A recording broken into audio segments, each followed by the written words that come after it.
failure. I felt like, this is something that I should have done, or like something I should have been good at, but now I failed. How didn't I see this coming? And at some point I was like, God, why did you get me here? How did I get here? Why did you, first of all, allow a marriage that was not going to last for forever? And how did I end up with someone who just treats me like this? So there are those thoughts, but I only had those thoughts, and I had those terrible moments when I was like at home. There for 7 years being rejected. After that, yeah. 7 years in rejection in church, and you still went every Sunday. I went every Sunday, and it also came to my children, because I remember there is this wedding whereby someone had asked my children to be flower girls. And then other church members said they were not going to allow them. Why? I don't know. And now, for the same reasons anyway. And now, when I called that bride and told her and asked her whether I should send the girls to her place, she was like, they have said they cannot be flag girls because you're divorced.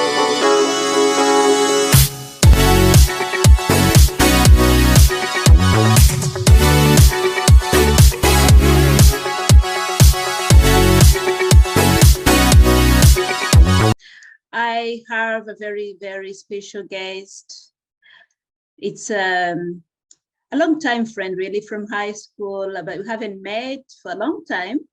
So, life happened, and she's got such a story to tell. She's gone through domestic violence. She's a born-again Christian. So she's going to tell us, how she's gone through all that, being a born-again Christian and facing domestic violence. And, so I'm not going to talk much, really. Let me give her an opportunity to introduce herself to the viewers and really walk us through her journey. And, stay tuned. You're going to love her story. It's really inspiring. Welcome, Annette. Thank you so much. Thank you for welcoming me, and thank you for having me on this platform. I'm really glad to share my story. And first of all, I'm glad to connect with you once again after such a long time. So, I'm happy to share my story, because I know sometimes it's important, because for some reasons it may help someone out there, and we don't go through things for no. My name is Danger Annette. I'm a proud mother of 3, 1 son and 2 daughters. I'm a born-again Christian, and I've been in this journey of salvation since 1997. And it's been a quite interesting and enriching life. But along that path, I got married, and then later go through a divorce, which was so painful. And actually, that's a story I want to share. And with everything that I went through, that my family and my journey of marriage, it's something I want to share, and I feel should be shared, because there are some things we meet on the way, and as we go through them, when we survive them, even in the suffering, they may be helpful for some people who are going through the same thing. So that's the story basically I wanted to share. Of course. Oh yeah, it's an honor again to have you here, Danger. You are a born-again Christian for such a long time, and you are a divorcee. So how, maybe you're gonna tell us, maybe I do want to start from the time when you got married as a Christian woman, and that divorce process, because I know some churches believe that once you get married, it is done and you have to endure the pain until, Jesus returns. Jesus returns. But for your case, you got married, you are a born again Christian, perhaps having responsibilities in church, and now divorced. So maybe you're going to tell us about your journey of getting married, of meeting your ex-husband, and your journey in the church and the process of divorce. Just walk her through. Probably I'll be cutting you short as you go on, just to clarify certain issues. Yeah, it's okay. Yeah. I met this guy in church, and we were all born again Christians. Mm-hmm. Like, we met in church, and we became friends, then dated, and throughout the dating process, Mm-hmm. the Christians we didn't get to know each other that much, and all we wanted to know about each other, we thought, was whether we are Christians, and we thought we are Christians. We thought we really were these real Christians in each and every aspect. Mm-hmm. And at some point, we agreed to be together, and then we got married. And as you know, it's for life. And actually, me too thought that way. Mm. And I believed that, and I believed it with every piece of my knowledge and my understanding, because that's what I thought it should be. And your hopes for the marriage, what was it like when you first, what were your highest expectations in your marriage? And how did you feel when you felt like something wasn't really what I expected? Yeah, my hopes were high. Mm-hmm. And honestly, I thought whatever would come my way, I would fight it and fight for marriage. Sometimes you hear of stories, you hear of breakups, and you think there is nothing going to happen. You are not going to allow anything to happen to your marriage. Mm. I was ready to fight for my marriage in whichever way, but didn't know there would be issues to that extent. So as a Christian, when did you start seeing the red flags in your marriage? Was it like after how many years of your marriage? When did you realize that this doesn't look like real? No, the first week, actually. The first week? Seriously? Yeah, the first week. And to be honest with you, it's just that sometimes we just brush things off and we don't want to consider them. But if I had been lenient, or if I had been observant, or if I had been careful, I would have seen these things, the red flags, even in dating.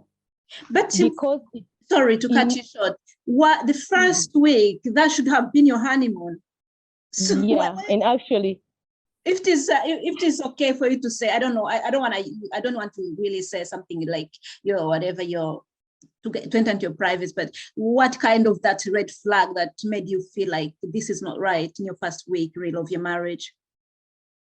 Yeah, and now you're right. I wouldn't go into details because this person is living his life and I'm living my life, and you have children. We have children together, and I don't want anything to be like me trying to portray a bad image. But what I should let you know is that in the first week, like, we had issues whereby we were not on the same line, on the same understanding. And in that week, like, we had to alert some people into it because we couldn't get to an understanding of some issues. So did you inform the church that something wasn't right? Did you try to solve it yourself? What was the process like really to bring peace? So we tried to solve the issues by ourselves. But I was a leader in the church. He was a leader in the church. And of course, this would not go unheard of. So at some point, the church leaders were involved, but none of the other members.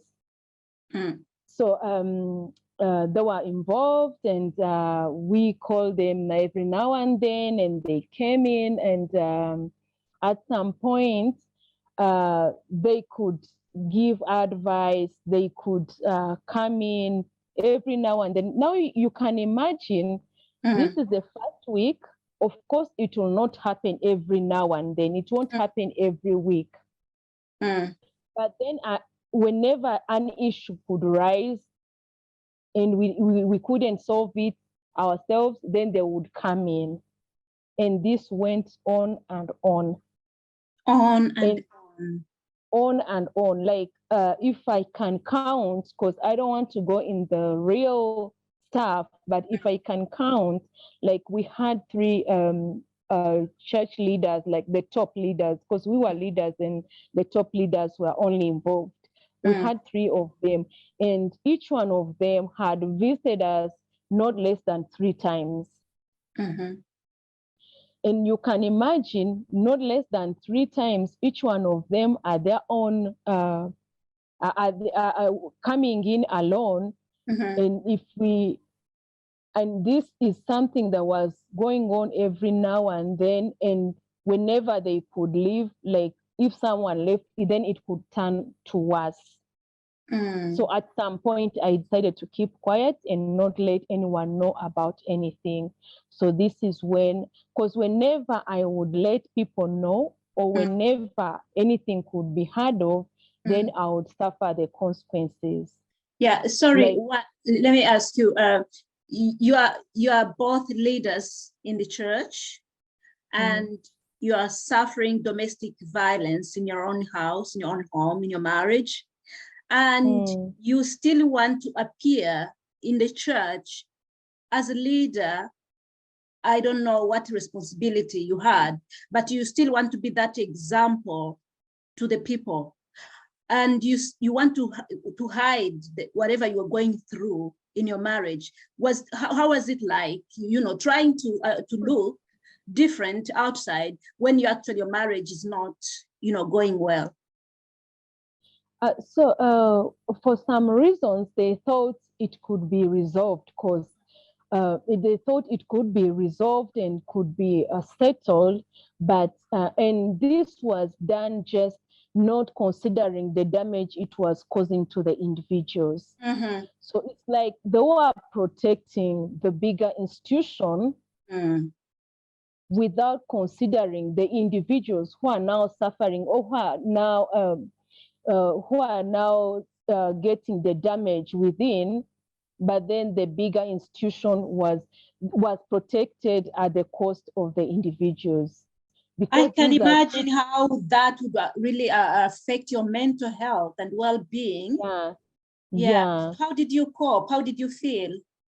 So at that moment, I didn't even know what I was going through, to be honest. Afterwards, that I realized I was breaking and I was suffering this damage, because when I became silent and trying to maybe reduce the domestic violence and the conflicts, to try to minimize the conflicts at home, silent about it, it turned out that I was the one now going to have all the damage, psychologically, emotionally. Now this is when I started getting into real depression, because at this point, I didn't want anyone to know. And the reason I didn't want anyone to know, because whenever I let anything out, I would be attacked. Attacked by who? By my ex. I mean, emotionally, psychologically, I could be abused in the way that I was letting internal matters, family matters out. So I was silenced, and in being silenced and in wanting to save my marriage, because even then I thought I should save it. So in wanting to save it, in struggling to work it out, I didn't know I was doing a disservice to myself. Did he at some point feel like you actually had to like work it out? Did he want also to save your marriage? Did he have any, did he do any efforts to like settle the matter? No, he didn't know anything, and he didn't think I would ever think of leaving. That's the first thing to know. Like he didn't know, and even myself, I didn't know I would ever come up with the idea. Was that because of the church, you being an exemplary leader in your church community, and probably him thinking that, because she's a born-again Christian, she wants to get out of this, Yes. she can actually Yes. stay in. Okay. Yes. So when Exactly. did you feel like enough is enough? Now I wouldn't even say that I thought of that, because after that long period, because now we are talking of a marriage. Remember, we said from day one. Now we are into 7 years. We are talking about something of 7 years, because I left when it was 7 years. So I had children. Yeah. And this violence, remember, it's happening, but then you have to do all the responsibilities, and you have to be that wife you're expected to be. So with all that not being considered in any way, with all the suffering, and yet you have to fulfill all your responsibilities, now you see how the damage is even expanded. So it is at this point, I remember I was having my third born, and now matters had escalated.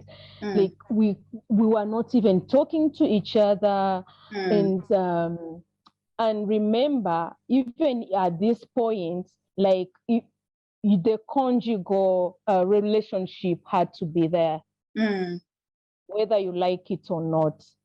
Really? Once it comes, and that's the sexual abuse. Of course.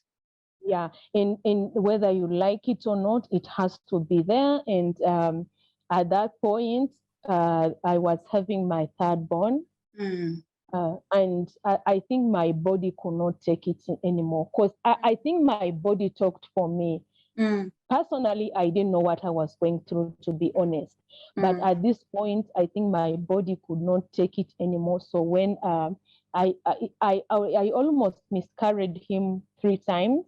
Oh dear. Yeah, because I was taken to the hospital 3 times, and at the verge of miscarrying. But I think out of God's mercy, he survived. And at the time of giving birth, I fainted, and I was in the process of giving birth. I fainted 2 times, and that's when he suffocated, and he had brain atrophy.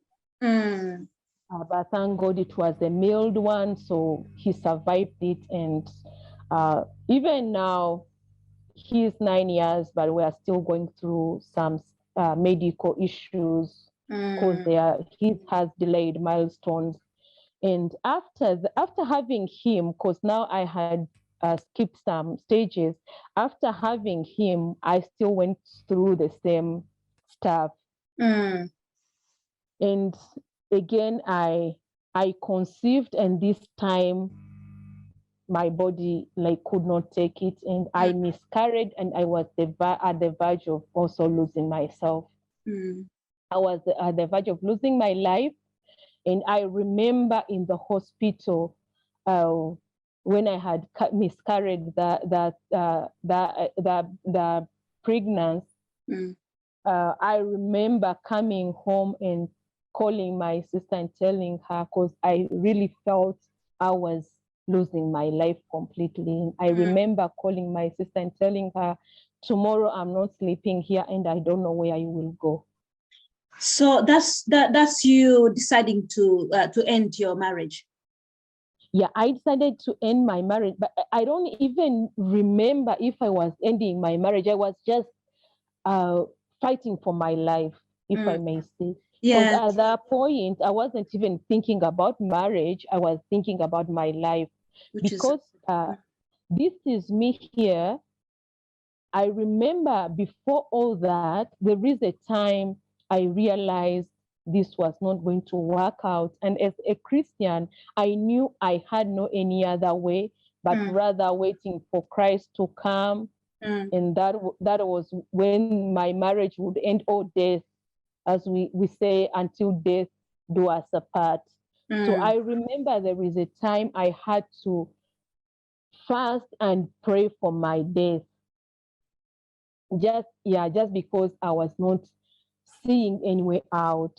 And I remember clearly, like, if I may say, and here Christians will know exactly what I mean.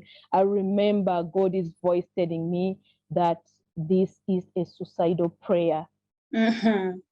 Yeah, I remember that very well, crystal clear. And even the place where I was, I can remember that I was fasting and praying and calling upon God to take my life, because I was seeing that I would not have any way out of this except for death. And I remember praying and telling God that He would take care of my children, He would take care of each and everything I thought I had to do as a person.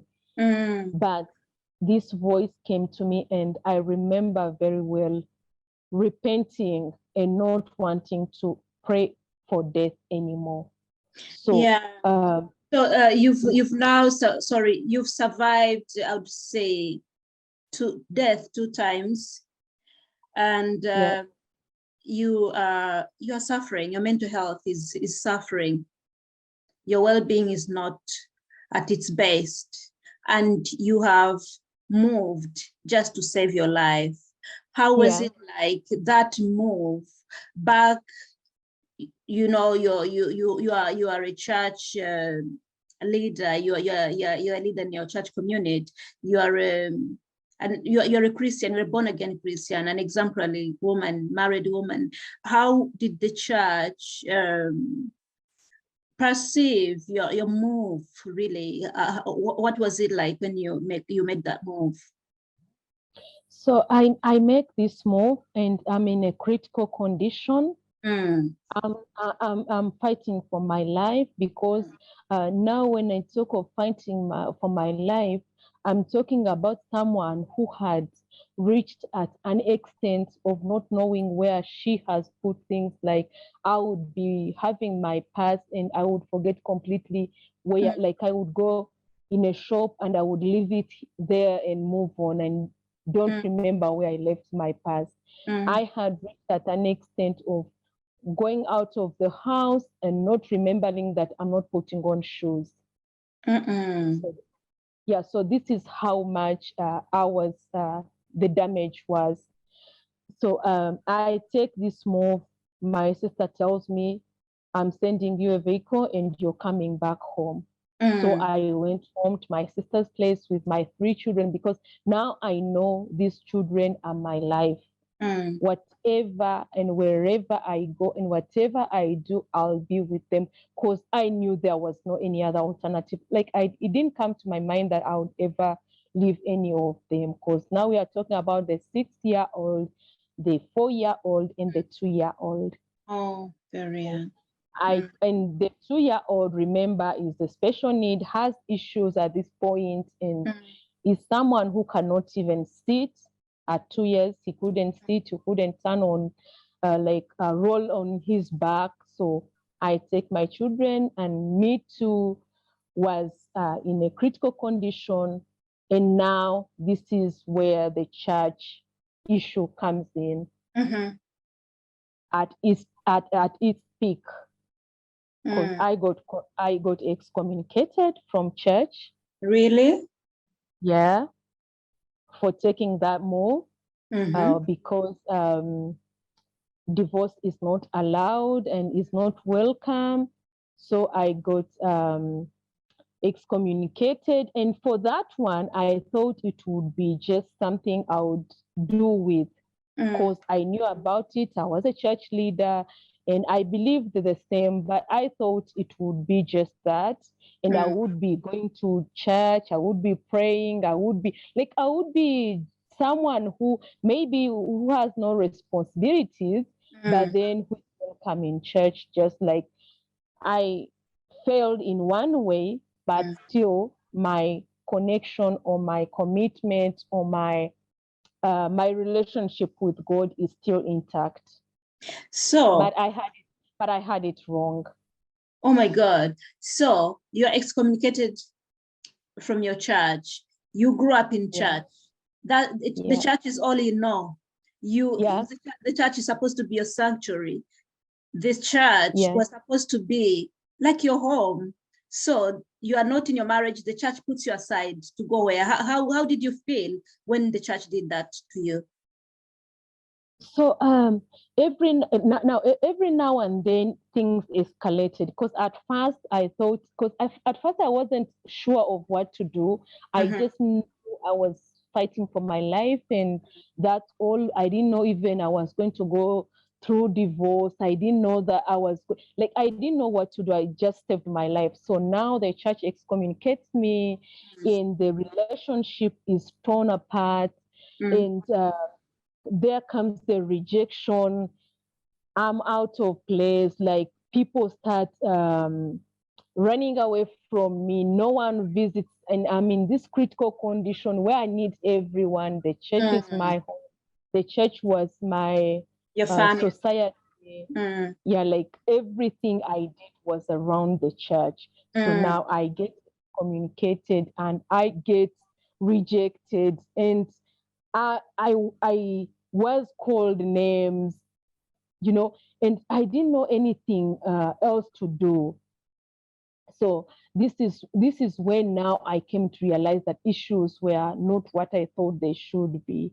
And they were saying that unless I went back, otherwise there was no way of welcoming me. And it went to an extent whereby people were stopped from talking to me, really, visiting me, calling me, and making any connection or relationship with me. I remember this thing that hurt me so much. There was a girl who was staying at my place by then, because I was now renting a house and living there with my children. And there is this girl I helped out who had issues and didn't have a place to stay. So I helped and I welcomed her in my home. And at some point, she was going to get married. But then the church asked her to leave my place, or else they were not going to marry them. And the only issue they had was that I divorced, and at that point I had decided to go for a divorce, because I only decided to go for a legal divorce when I wanted to get passports for my children, because I wanted to take my son for treatment, and the dad could not sign on the letter, because the policy here, when you're requesting for a minor's passport, both parents have to sign. Yeah, so he refused to sign, and he was called upon several times by the migrations office. He refused completely, and he was advised. They refused until they decided, because it was an emergency and it was deemed necessary. The institution just decided to issue the passports, but he refused completely. And this is when I realized that this is someone I was not going to rely on. So I had to go for a legal divorce and seek for official custody or legal custody of my children, and have to decide on each and everything separately, but allowed by the law. So they asked this girl to leave my home, and say that as a divorced person, I was nowhere to be allowed close to the congregation or their the church members. And remember, at this point, I'm still going to church. You're still going to church? I was still going to the same church by then. Oh, so and yeah, for the 7 years. People wouldn't talk to you when you entered the church premise? No. Like I would live like as if no one knew me. And remember, this is a church I've been in for more than 15 years. Mm-hmm. Yeah. So how did that really make you feel? I imagine it feels like being rejected by your own family. You know, you've been there for 15 years, you've served in the church community, you've given whatever you could, you know, and at one point your marriage is at its own, you know, and you need them the most. You need them to comfort you, to advise you whatever they could, and they put you aside. Your marriage is aside. You are just in between. So how did you feel? Like, you know, how did that make you feel? Yeah, it hurt me so bad. It hurt me so bad. And to be honest with you, because for the marriage, it had broken in my hands and I could see that. But this one, I didn't see it coming. I didn't see it coming and I wasn't prepared, and it hurt me. It broke me into pieces. Like I thought everything was the world was crumbling down. And I had nothing to do. Like these are the friends I knew. These are the parents I knew. These are the advisors I knew. These are, like these are the people I thought I would run to whenever and for whichever thing I ever needed. But I saw every one of them just, I could look at my phone contacts, and sometimes it could make me break. Yeah. So, but I tried to nurse my wounds. It was a journey. It still is. But then it was what it was, and it was what it was. But now you're moving to your sister's house. You've left your home that you've been in for how many years? How was it like starting from scratch? How are you like financially starting up, looking after children? I can imagine someone who has refused to sign for a child to get a passport. I don't know if he was even providing for their, needs. How was the situation in that, that making that decision? Yeah, he wasn't providing anything. And I don't know, but I wouldn't think about that because when I left, I didn't even live with a spoon, nothing. And I'm leaving behind a home. And by then we had built a house, and I was servicing a loan for the same through my salary pay, and I had sought a loan, an advance of my salary, and I'm servicing it, and I'm leaving it behind, everything behind. I'm in this room with my 3 children at my sister's place. And of course, with a caretaker, because I had to leave my son with a special needs behind while going to work. So it was, to be honest, it was something I cannot even describe. It's just by God's grace that I survived that. So after 15 days, 1.5 months, 1.5 months, that's when I decided to go rent my own house. And at that point, I don't even have a penny. My family come together, they rent a house for 3 months, they buy like from the spoon, mattress, bed sheets, each and everything, flat, everything as you can think of. So they startup, they provided a startup, my family, my sisters, and they provided the startup materials, and slowly by slowly, I built a home, like, if I may say, like buying from spoon, plates, and remember they are going to school, everything, and their dad could not provide, not even school fees, not even food, not anything, like nothing. So it's just by God's grace and my family. I'm so grateful to God for them, because they are the ones like who shared all the responsibilities, because I wouldn't manage alone. Remember, I'm servicing this loan, and with everything that is going on, I'm starting from scratch. You enter the house, there is no furniture, there is nothing, no food, nothing, and you also have to pay the rent. So it was really a tough situation, and it was really hard. But my family helped out and friends helped out in the other way, in one way or the other. So I Wow, survived. what a journey! What a journey! I thought, oh gosh, I feel a little bit disappointed in a way that church can treat someone.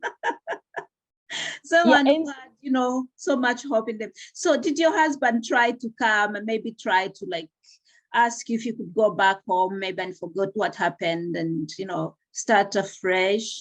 Did that happen? Because I know in our culture, sometimes you go away and then your husband comes to like, come, let's resolve the matter. Let's come back together. Did that ever happen, or you didn't want just? now you won't believe this, but the other people or the church members before and now we are going back. So at some point within this month, I go to my sister's place, and people now start seeing that the matters are just serious, because no one thought I'll ever take that decision, and not even me thought I was capable of doing that. So now they see that I'm out of my marriage and I've gone back home. So they called me and they said, we are going to organize. Now, this is pastors or church members, not him, say that we are coming to talk to you about the issues, and they also call him and talk to him. So yes, my family let them in and they came in, but guess what? When they came in, they asked me why I was not in my marriage home, my marital home, and they wanted me to explain, and I was like, well, you don't know what's happened, but the person I'm married to knows what happened. So I'll let him tell you what happened and why I'm here and not in my marital home. And he said that he didn't know what had happened. And that was, to me, that just signaled that, like, it was like something telling me that this is the end of it all. But do you think So he had like love for you in the beginning, or he no. just wanted to get married for the sake of getting married? Yeah. Now, what I think, and when I look back throughout the dating process or the dating period, it's like for some reasons he was attracted to me for some reasons, but not for love, except for love. Because I remember some of the discussions or conversations we had, I remember all of it. I remember all of it, but there is this one where he said, and this is a period we are dating, said, no, I didn't like you at first because, I like very brown girls and tall girls, but then I said, no, your palms are also light skinned, so I would go with you. But I didn't like you at first. So this is someone you're dating and they're telling you they didn't like you. And then I also remember again where he said that, at first when I looked at you, and now he was talking about where I came from, my origin. I said, at first I didn't like you, people from Uganda, the way they pray. Sometimes I thought you are not baptized in the Holy Spirit. I thought there were demons. These are things someone is saying to you, and you're in the dating period. So for some So reasons, like one of the red flags, really, yeah. yeah. So when I look back at each and everything, and also there is a time he was saying that I don't know why I even got married to you, because after all, your family is well off, but then they are not helping out or providing financial support. And I remember him saying, your sister, if your sister was someone else, maybe you could provide some financial support for me to do a business. So I was like, no, this is my sister and that's her I think money. he had some, targets. He had some I, hidden agenda, yeah, I don't know. So, well, I don't know what he had in his mind, but then all I know, it wasn't for love. He wasn't, That that definitely. one was crystal clear. It wasn't for love. So when he said that he didn't know what had happened, I explained everything and told the people who are there, and I told them, now this person, we went through X, Y, Z, and he says he doesn't know what happened.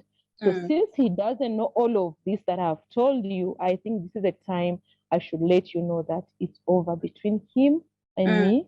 And I'm going to take care of my children and concentrate on that. Probably I would live for that.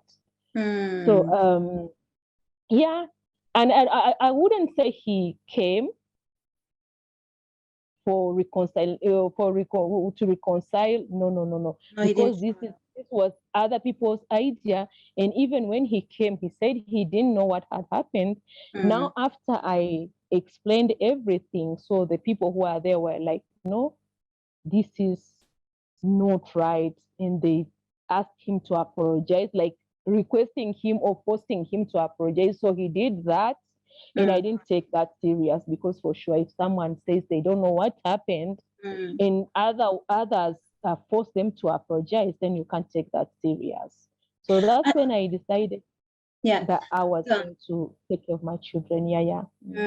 I think you are so brave to like make such a decision, because I can imagine a lot of born again women who could be suffering or even dying in their marriage for the sake of keeping it, and for the church, just to be to please the church leaders, but when they're actually suffering in their marriages.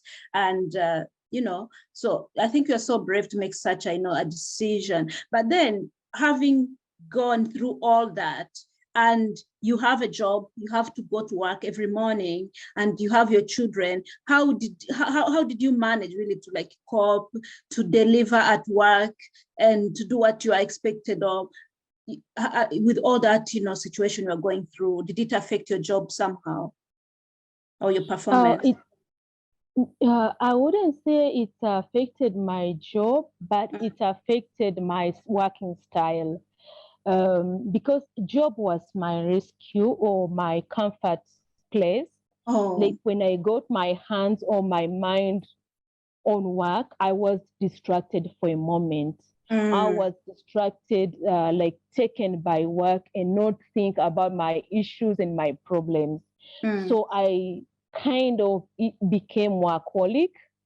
And that's where I say that it affected my working style. Like I put my mind and my everything into work, so that I try to forget each and everything, because I have my job. Then it was administration, human resource, procurement, the operations, running operations at the office. So you have a lot to do every time things come in, and you have to act. So for some reasons, I was always busy, and it helped me in one way or the other, like to not think, or like to not mind about what I was going through. And I would only remember this, or would only come to my senses when I got home, or when I was going to home. I was on my way going home. So work, I was okay at work, and the environment was healthy. I had my boss knew about everything and what I was going through.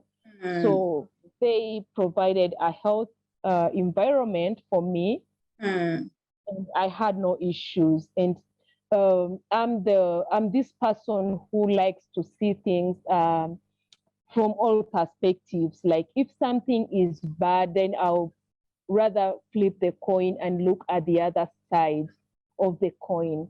So personally, I'm a positive person, and I don't like holding grudges or even looking so much at the negative side of the situation. So at work, I was okay. I can say I was okay.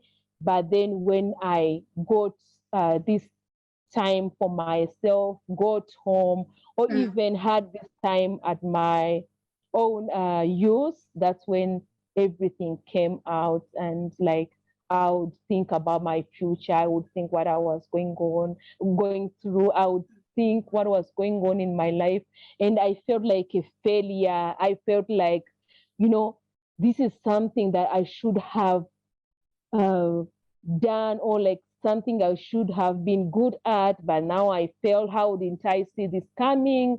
And at some point, I was like, God, why did you get me here? How did I get here? Why did you, first of all, allow a marriage that was not going to last for forever? And how did I end up with someone who just treats me like this? So there are those thoughts, but I only had those thoughts, and I had those terrible moments when I was like at home or alone.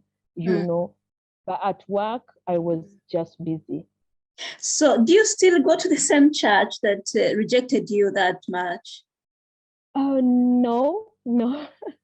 Yeah, at some point, I gave them all the chances, if I may say, because I stayed there for 7 years. Now we are talking about 7 years. But with COVID and all the things that happened, the lockdown. So you stayed there for 7 years being rejected. After that, yeah. 7 years in rejection in church, and you still went every Sunday. I went every Sunday, and it also came to my children, because I remember there is this wedding whereby someone had asked my children to be flower girls. And then other church members said they were not going to allow them. Why? I don't know. And now, for the same reasons anyway.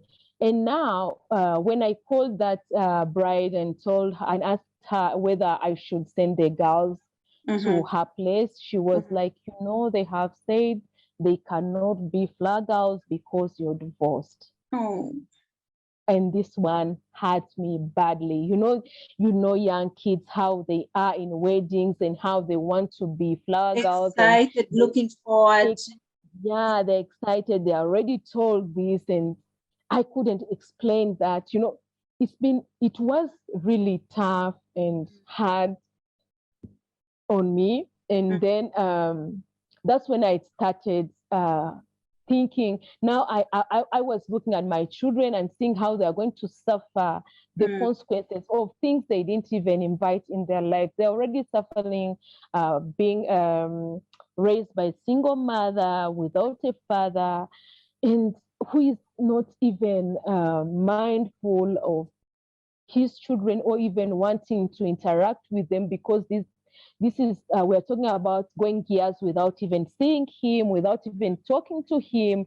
And I would arrange ways how he would meet the kids, but then it was only done on my side. And at some point I got tired, to be honest, because I was providing the transport, I was providing the payment of the location if you are to meet somewhere out. Like I got tired of doing that. So now that's when I decided. So after this, it's a recent, because now I'm in a new church since April this year. And from day one, I told them my story, because I went to a certain church. I visited, they had these good programs for children, because I was worried about my children being raised in such a church with full rejection. And I was worried of the teachings. I was worried of the segregation. I was worried of everything. So I went to this church, and they had nice programs for children. So I decided to take them, and they liked the place. And that's when I decided to move to that church, and I told them my story. They were welcoming. They were happy to have me. They comforted me. Like they told me, feel at home, And since then, since April, I really feel this is where I belong. They can understand. And even the children, they are taking roles. They are participating because my daughter is a worshiper. And she's really excited. She's given roles. She's welcomed. She's given a platform. That's when I decided. So I'm in a different church. Yes. Great, great. So you're one of, resilient women that I've met this time, really. So again, tell me, where did you get the strength really to cope from all that time? Did you have to see maybe some, medical help because of your mental health? Did you heal yourself naturally from that transition period of divorce, rejection in church, then raising children on your own, and then getting you where you are now in the healing process, but possibly healed by its look? I don't know, but the fact that you are able to share your story, it's a sign that you are healing. Otherwise you wouldn't. So that journey, how did you get the strength, the healing process? How was it like? What helped you the most? Yeah, I should have sought medical help because I really needed that. But then I wasn't, I couldn't do that because remember, I have a special needs son, and he's going through all sorts of tests, all sorts of therapies, and I don't know where to take him. Like, I have to struggle with each and every step and with each and every advice. And unstable financially, like everything.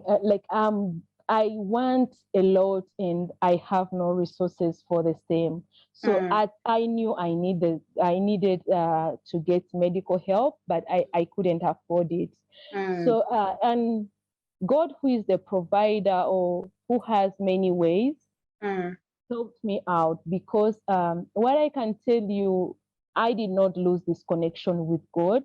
Even through it all, I still prayed, and God gave me the comfort through my family, through friends, and I kept on going. Like, it's by God's grace. That's what I can say. It's by God's grace. And also, I could go on social media, listen to a lot of testimonies, teachings online. I had to watch all those stories, testimonies that would give me comfort. I resorted to positive things, and I kept away from the negative stuff. So I healed through social media, through a few friends that were there for me, my family. Otherwise, even the medical help you're asking about, I found some of the advice and the help on social media. And that's even when I realized how damaged I was and how problematic my issue was. Yeah, and I also didn't hide it. Like, I let things go. I let things out. Like, if I would meet someone, I wasn't ashamed to say the truth. Like, if someone would ask me, how is your family? How is your husband? I would tell them. And by that time, I was even crying. I wouldn't speak like 3 or 4 words without crying.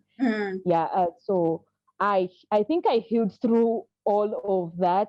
To be honest, I can't tell you specifically how and when I healed, and I'm still in the process of healing, but at least I have walked some distance of the journey.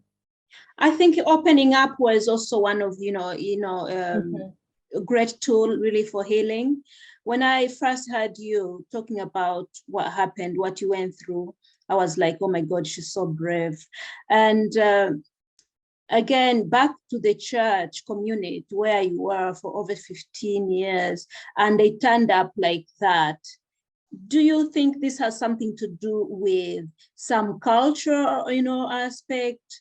Why do you think they acted that way? And the new church you just joined, they actually embraced you, they welcomed you. Why are those churches different? Why do you think your former church was, judgmental? Yeah, it's all starts with the background of people and their doctrines. Mm-hmm. Yeah, and also not knowing where not being diverse, Mm-hmm. because today this is the kind of life we are living. And I was talking to them and telling them, my testimony, where I came from with all this stuff, and Mm-hmm. I tried my best. Mm-hmm. Yes, I didn't succeed, but it takes two to tango. I wouldn't do it alone. So I think it has to do with the doctrines and where people are coming from, Mm-hmm. and learning to embrace or to be diverse. Because I'm sure at the end of the day, they'll hit they'll hit the rock for that, because this is the life we are living in. And I'm sure if it had gotten to a worse moment, maybe if I lost my life there, Mm-hmm. I know they wouldn't even care. They would sing and praise someone has gone to heaven, yet it's the other way around. Yeah. But I think there is some kind of, uh, I don't know if I can say, some kind of ignorance and some kind of uh, we lack of wisdom and intellectual capacity, things of that kind. Yeah, Mm-hmm. because there are things you are not, you don't have control on. Mm-hmm. There are things you cannot control, and not being able to control them doesn't mean that they don't exist or they won't be there. Because even the Bible says a lot about divorce, Mm-hmm. and people just decide not to look at that because they have this image they want to portray, but that's not the reality. And it's a problem in churches, because people they tend to protect the institution and wanting to portray this image which is unreal. Mm-hmm. But if we look at Christ was real. Like, if we look at even those sinners, because I was like, suppose I had done even and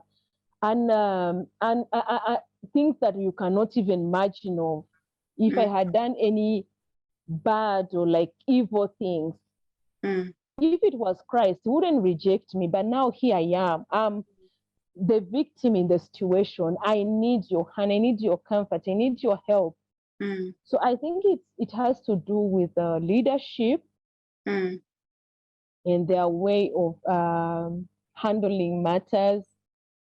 And I don't just want to be mean to them, but it's not only my case, but they have been into a lot of stuff regarding the understanding and having to handle issues, and even now they have issues. So I think it's about the leadership and their understanding. Do you think they should do things different somehow? Because we all have confidence in some church. When you go to a church, it's part of your family. And imagine if you are facing that to the extent of, being rejected, and also to the extent of sticking to that marriage that is so abusive. In the name of church, you want to keep that marriage. So do you think churches should, be a little bit, flexible, or do you think people, church members should be able to know, to be a bit civilized, if you like, or to speak out when something's not right, because this again has to do with our mental health, our well-being. It's good. I am a believer as well, but I'm just imagining if my life is affected, and if I'm trying to really portray a different image outside, yet in my home there is, fire, simply because I want to be, respected, keep that leadership position in the church, and, be seen as an exemplary person outside. But when actually in your home, something is not right, in your mental health, something's not right, your well-being. So I'm just trying to, because this is, again, it is us trying to make a difference in our community, in our societies. What do you think could be done differently, Danger? Yeah, I think they should do things differently, because now when we talk about Christianity, and we are talking about the soul, we are talking about spiritual life, the spiritual kind of a person. You're not going to be in an abusive marriage, or you're not going to abuse someone and think that there is any Christianity left in that person, or like if it's like sickness, it's like spiritual sickness, and there are sickness that are not healed, there are sickness that are not cured, and someone's just left there to, I don't know. So if the church could consider, because now the church, we are talking about the church, but the church is people, and these people, and Christ did not do that, did not do it that way. Remember when they brought this lady who had committed adultery, and the funny part is people want to be seen as holy, and they know they are not holy. Because this lady was brought and they wanted to stone her. But remember, she was with a man, because she did not do it alone. She was with a man, and this man was not brought. Only the woman was brought, and they wanted to stone her. But Christ. Let me take you back again. This reminds me, I mean, you being rejected. Was your husband or your ex-husband also rejected the same way you're rejected? No, he wasn't. No. Oh my God. Yeah, he wasn't. And the funny part, he was regarded as the victim because I took the step to get out of the marriage. And not being considerate of why I left. And they knew why I left. And they could see why I left. But I was the bad guy because I left. Yeah, so Christ was looking beyond that. If it was for Christ, he would see why there was this misunderstanding, and if it could not be resolved, what could be done. But for us, because we want to show this image that we are holy, people are suffering, people are dying inside, people are at the verge of killing each other, people are destroying their children. Because remember, the children who are brought up, I remember my daughter telling me that, Mommy, you know what, these days you laugh. And I was like, but I used to laugh. Said, no, you didn't laugh. And she said this in Kinyarwanda. He said, no, nago wasekaga warashinyikaga. This is a 6-year-old. I don't know how I can explain that, but it's like you were I don't know if we being sarcastic or something, she could see that I wasn't laughing. And then I was like, but do I laugh now? I say, yeah, you laugh and we play. Oh, so they were saying that, and sometimes when people stick to wrong marriages, thinking that they're protecting their children, their happiness. So children actually see, yeah, they do every moment. And do you think? Yeah, well, I think you made a good decision again, because you would have stayed in pretending you're being there for them, but actually, if you're not happy, they're not happy because they would see. Yeah, and in this, it's after that they told me they saw that, like, for her she was 6, the other one was 4, and the other one was 2. But for her, she knows, and she could see this, and I didn't know that she knew anything. And sometimes we make the wrong decisions, and sometimes we stick to things we are not supposed to stick to. So I think the church could do different. And I think the church could be more concerned about the real person. Leave alone these images we portray on Sunday, in fellowship, in congregations. But really, what are the fruits do we have at our place? What are the fruits? You know, and it's so sad that when you're this person who is who contributes in church, who is in position in leadership positions, who is helping out in one way or the other, that's taken as if it's what is required. Yet what is required is the inside person. What picture do you give to your children? Like in the neighborhood, what kind of a person are you? What kind of a person? Because Christianity, Jesus said that go from here. You're not supposed to start from outside. You're supposed to start from your home. You're supposed to start from like your wife, your husband should be the first people to know that you are really a true Christian. You really have these fruits. Rather, like for me, we used to get out of the house without talking to each other. And I remember this one time when we reached at the church and we had not talked. And he started tapping me and saying that, do you see how beautiful my wife is at church? Seriously? And I was boiling inside, and I was like, I wanted to scream, you know? Yeah. And it's so sad that the church would not consider that as an issue, but they would just be happy, you know, you're singing, you're praising, but someone is dying inside. And I'm sure Christ knows that this person is not okay, and you are responsible. You're supposed to be taking care of the souls, because the doctors can take care of our bodies and, you know, like any other thing, but the soul, the inside part, the spiritual part, and the spirit, the body, and the soul should be all together okay.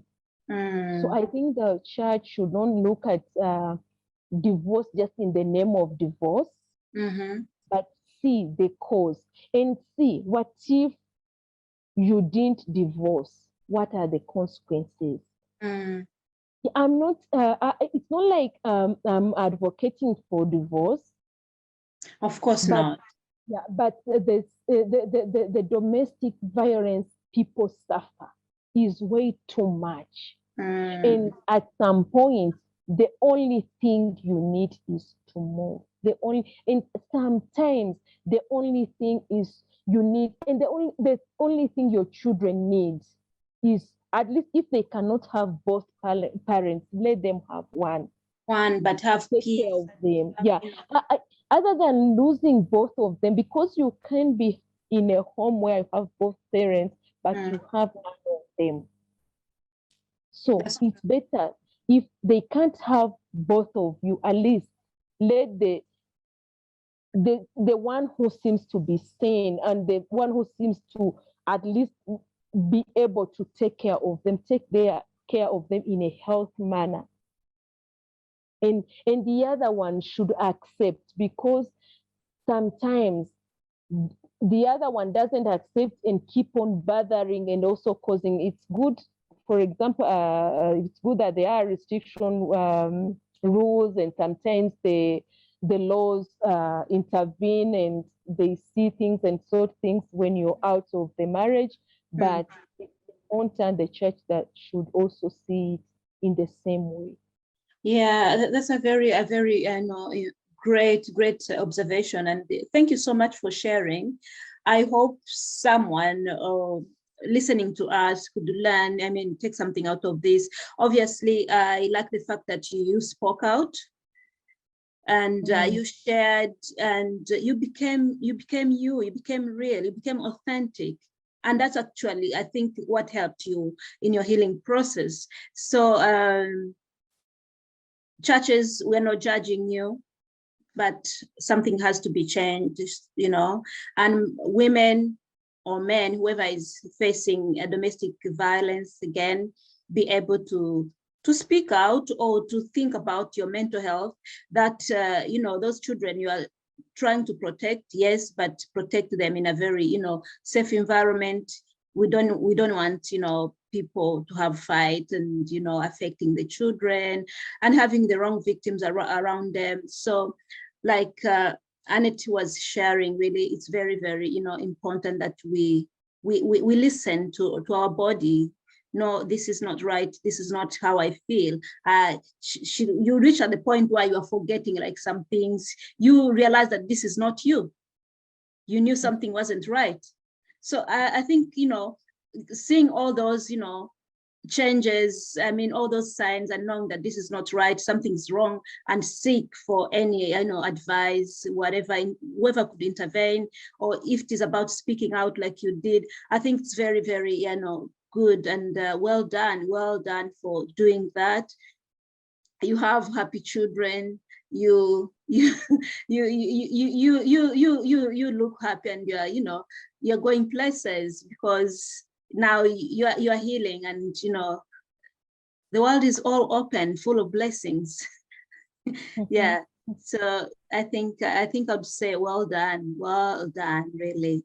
Yeah. So for those who are following us, again, if you have any comment about this, please let us know what you think about our conversation today with Annette, and stay tuned. Thank you so much, Annette, for being here on Inspire, and see you next time. Remain positive, remain resilient, and say hi to your children. Thank you so much. Thank you so much for having me. I'm really happy to share my story, and for those watching, or for those who may have questions, comments, all I can ask is that stay kind and kinder, because sometimes there are these comments that come up and you're like, why did they have to be like this?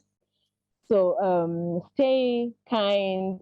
And also, if you're going through some stuff, remember you're not alone in this. We've been there, and we can understand, and we can share like some aspects if you want to ask, if you want to know much more. I'm not an expert, but at least I've been there, and I'm still walking the journey. So thank you so much for having me.